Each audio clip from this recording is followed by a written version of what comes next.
Ankleshwar ITI ખાતે જિલ્લા કક્ષાને રોજગાર અને એપ્રેન્ટિસ ભરતી મેળો યોજાયો હતો। અંકલેશ્વરની આઈટીઆઈ ખાતે ભરૂચ રોજગાર કચેરી અને આઈટીઆઈના સંયુક્ત ઉપક્રમે જિલ્લા કક્ષાનો રોજગાર ભરતી મેળો યોજવામાં આવ્યો હતો, જેમાં ભરૂચ જિલ્લાના અંકલેશ્વર, પાનોલી, ઝઘડિયા, દહેજ સહિત જિલ્લાની વિવિધ ઔદ્યોગિક વસાહતની 35 કંપનીઓ 772 જેટલી વિવિધ નોકરીની જગ્યાઓ માટે કંપનીના પ્રતિનિધિઓ ઉપસ્થિત રહ્યા હતા।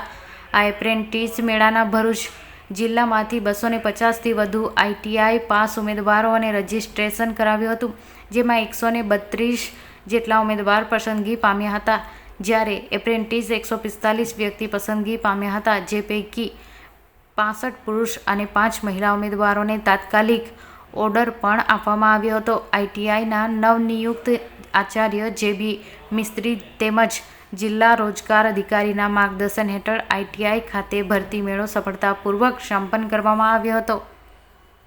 મારું નામ મિર્ઝા મોહમ્મદ છે। મેં આઈટીઆઈ ફિટર કરેલું છે અને હું આજે અંકલેશ્વર આઈટીઆઈ ખાતે આવેલું છું, જ્યાં ભરતી મેળો રોજગાર કક્ષાની તરફથી આવ્યો છું। અહીં ઘણી બધી કંપનીઓ આવે છે, ઘણી કંપનીઓના એચઆરઓ આવે છે અને મારી આશા છે કે મને એપ્રેન્ટિસમાં જોબ મળી જાય। મારું નામ પટેલ વૈભવી છે। હું આંબોલીથી આવેલી છું। આજે આઈટીઆઈમાં આ એપ્રેન્ટિસ મેળો શરૂ કરવામાં આવેલો છે, જેમાં મેં પણ કેટલા ઇન્ટરવ્યૂ આપ્યા છે। સરકારનો અભિગમ ખૂબ જ સારો છે વિદ્યાર્થીઓને પ્રોત્સાહન આપવા માટે। Thank you. ભરૂચ જિલ્લાની આઈટીઆઈ અંકલેશ્વર ખાતે જિલ્લા કક્ષાનો એક રોજગાર અને એપ્રેન્ટિસ ભરતી મેળો આયોજિત કરવામાં આવ્યો છે। આ ભરતી મેળો આઈટીઆઈ અંકલેશ્વર ખાતે આયોજિત કરવામાં આવે છે। આજના ભરતી મેળામાં કુલ 700 કરતાં વધારે જગ્યાઓ માટે ભરતી યોજવામાં આવશે, કે જેમાં વિવિધ ઉમેદવારો એપ્રેન્ટિસ કે પ્લેસમેન્ટ તરીકે એમનું ભરતી કરવામાં આવશે।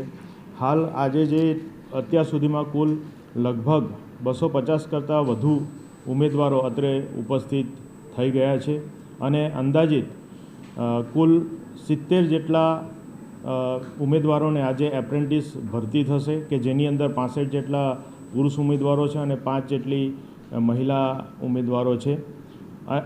આજે જોવા જઈએ તો રોજગારીનું પ્રમાણ સરકારશ્રી દ્વારા ખૂબ જ વધારવામાં આવી રહ્યું છે, કે જેની અંદર વિવિધ ટ્રેડના આઈટીઆઈના તાલીમાર્થીઓ કે ગ્રેજ્યુએટ દરેકને રોજગારી મળી રહે છે। એ મુખ્ય ઉદ્દેશ છે આપણો રોજગાર ભરતી મેળા યોજવાનો, કે જેના થકી વધુમાં વધુ રોજગારીની તકો ઉપલબ્ધ આપણે કરી શકીએ છીએ।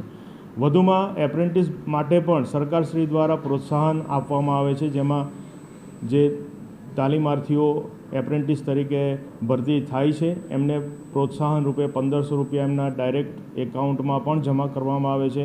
મહિલા ઉમેદવારો માટે પણ વધુ પ્રોત્સાહન આપવાના ભાગરૂપે બીજા 1000 રૂપિયા પણ વધારે સ્ટાઇપેન્ડ તરીકે આપવામાં આવે છે। આમ ખૂબ જ સારો એક ભરતી મેળાનો ઉદ્દેશ છે અને તમામ તાલીમાર્થીઓ અને ઉમેદવારો એનો લાભ લઈ રહ્યા છે।